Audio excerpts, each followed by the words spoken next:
ano? Iyak.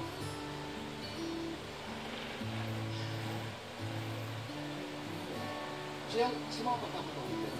Sa pag-uwi. Ito umiyak.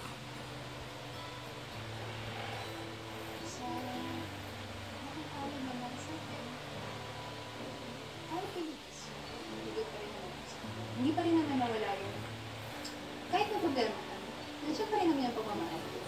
Kung kailangan natin na yung ayusin, I'm hoping na maging maayos. Kaya pasensya na Tito Boy kung hindi na ako mag-elaborate. Tapos natatakot ako na baka kung may masabi ako, baka imbis na maayos namin, baka makasama ka. But ayun, ayoko naman kasing manloko o magsinungaling. Yun, may inaayos ako. Thank you for saying so. Dahil I wanted to ask some questions. Paano